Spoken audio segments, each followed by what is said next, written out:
Pessoal, tudo bem? Davi de novo aqui, seguindo naquele projeto que a gente tem aí de colocar alguns materiais aí no YouTube para acesso para todo mundo, porque não sejam dentro dos nossos cursos lá. Eu venho trazer aqui um assunto que eu acho que é de máximo importante, mas ele é um assunto para engenharia, tá? Então, se você que está vendo aí é técnico, não que não possa ver o vídeo, né? É só quem acredita que tem coisas que só engenheiros sabem, é a minha filha pequena. Entendeu? Então, sigam aí, porque isso aqui serve, tem análogo para o Conselho Federal dos Técnicos, mas aqui eu vou falar especificamente do CONFEA. Existe uma resolução número 218 de 73 do CONFEA, tá? Então aqui é o roteirinho do vídeo, né? O assunto que nós vamos falar é esse aqui. E uma coisa que eu sempre digo para todo mundo é que eu não sei como é que se forma algum engenheiro hoje que não olha essa parte, tá? Que não recebe isso aí de formação no curso. E eu estou falando especificamente da engenharia porque é a minha área, então não, não consigo falar porque a única formação que eu tenho é a formação de engenheiro, então eu não consigo falar sobre as outras formações, não tenho essa vivência na pele sobre outras informações, sobre outras formações, tá?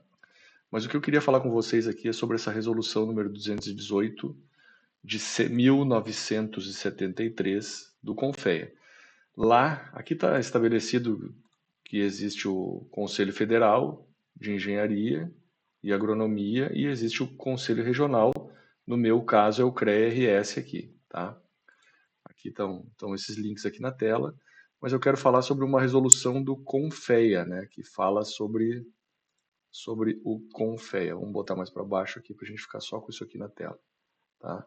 Então, essa resolução, ela deveria ser o centro da formação do engenheiro na faculdade. Eu vou mostrar para vocês por que isso, tá?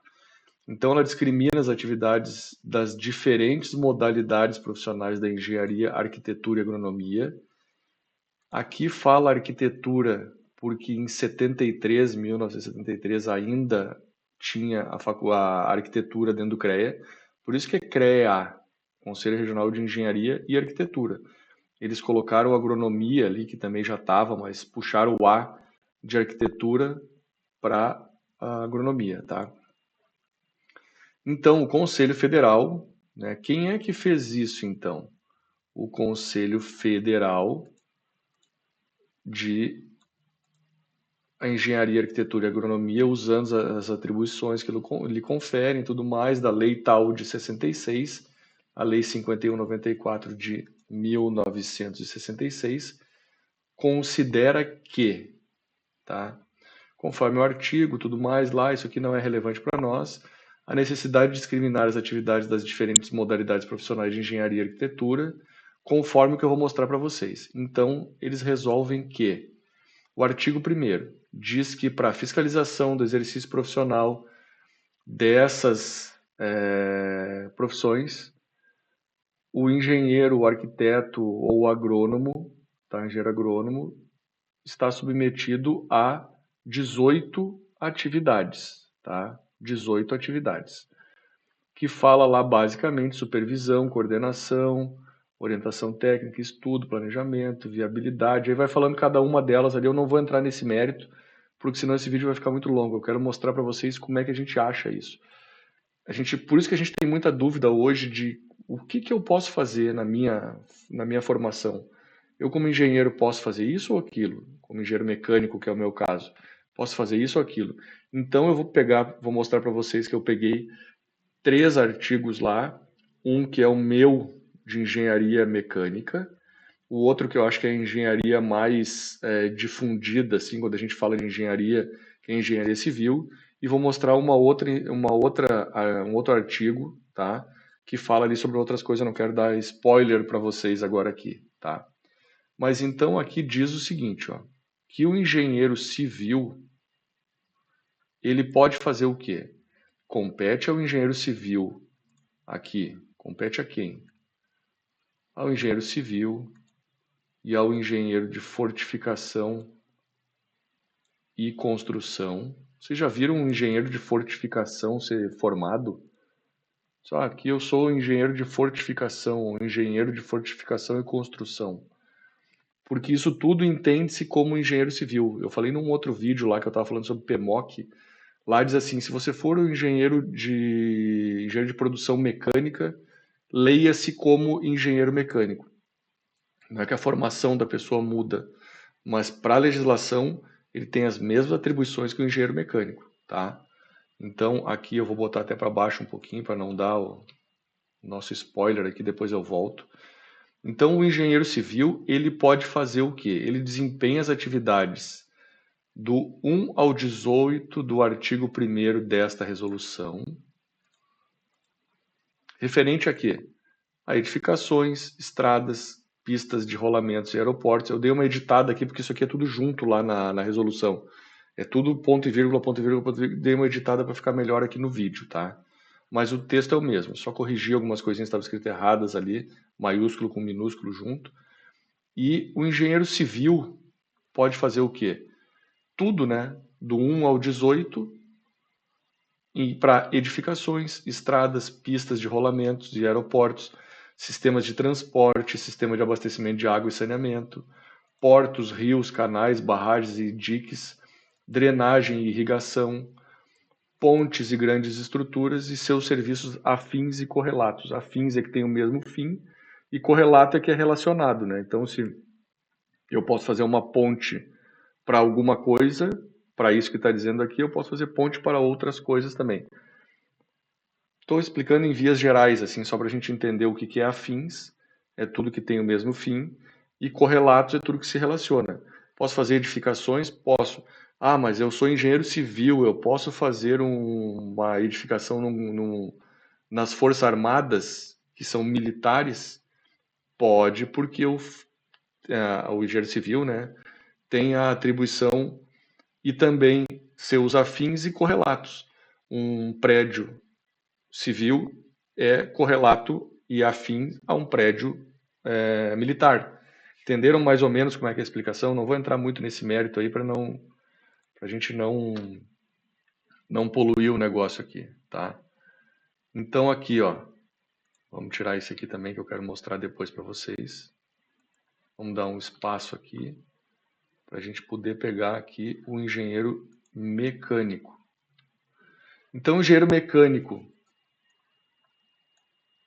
tá? O engenheiro mecânico de automóveis, já viram algum engenheiro mecânico de automóveis? Engenheiro mecânico de armamento, vocês já viram algum engenheiro mecânico de armamento ser formado? O engenheiro de automóveis, aqui, ou engenheiro industrial modalidade mecânica, o que ele pode fazer? Ele pode desempenhar do 1 ao 18 do artigo 1º dessa resolução, tá? E como isso? Em que? Em processos mecânicos e máquinas em geral, as coisas são amplas, tá? Processos mecânicos, tem que fazer o seu entendimento lá. Instalações industriais e mecânicas, equipamentos mecânicos e eletromecânicos, veículos automotores, sistemas de produção de transmissão de calor e utilização de calor, sistema de refrigeração e de ar-condicionado, seus serviços afins e correlatos. Expliquei para vocês o que é afim e o que é correlato, tá? Aqui dá toda a zebra por causa do PMOC, tá? E pensem bem aqui, ó, sistemas de produção e transmissão, sistemas de produção, de transmissão e de utilização de calor. O que isso aqui é? Vapor e tudo mais que tem a ver com isso aí. Sistemas de climatização também puxa para cá um pouquinho, tá? Veículos automotores, equipamentos mecânicos e eletromecânicos. Então aqui eu não vou nem entrar muito para a gente não ter o debate aqui do que pode ou não, mas o engenheiro mecânico pode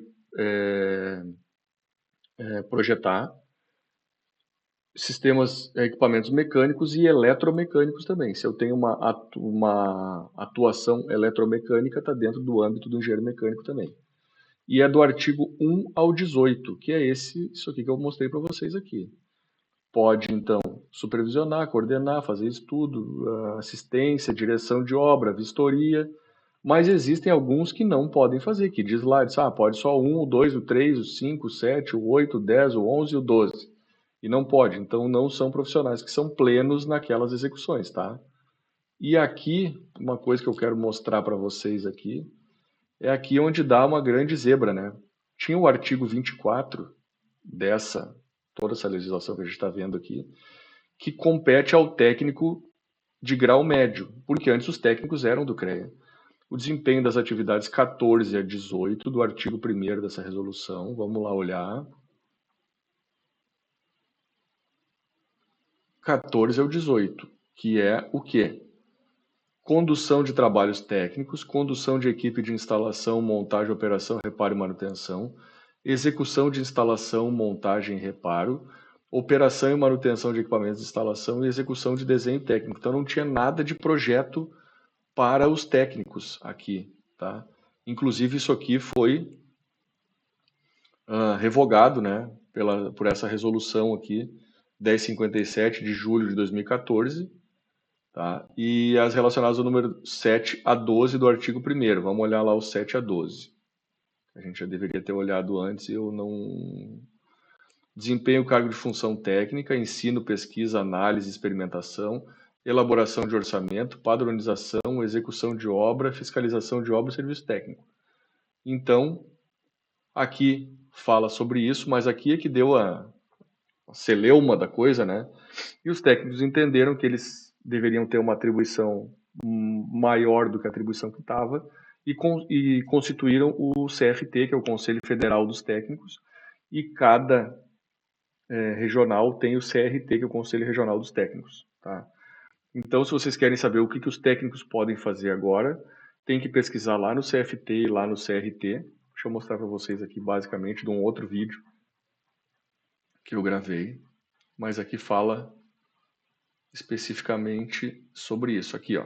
Então, estamos falando de PMOC aqui, mas então, o CONFEA agora é da Engenharia e Agronomia e o CFT é o Conselho Federal dos Técnicos Industriais. Está aqui o site deles, do CONFEA e do CFT, que é um análogo ao outro, e do CREA-RS, que é o da minha região, e do Conselho Regional dos Técnicos rs.org.br, que são dos técnicos.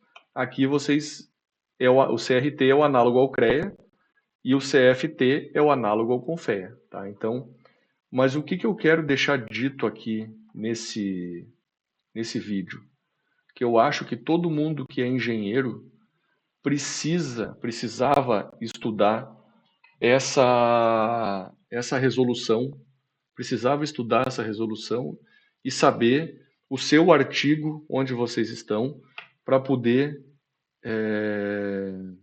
saber o que pode fazer de tal a tal atividade e também, vamos olhar no 12 aqui que é o meu, de tal a tal atividade e também verificar quais são as suas atividades, as competências que vocês podem fazer, porque sempre tem aquela coisa, posso, não posso, posso fazer isso, posso fazer aquilo, posso não sei, está bem descrito aqui. É que isso aqui muitas vezes não é mostrado na formação, tá? Mas isso aqui está muito bem descrito aqui, tá? Espero ter contribuído com todo mundo aí, vai sair mais vídeos sobre isso, tá? E vamos tocar o barco aí que a gente tem que continuar. Abraço e até mais.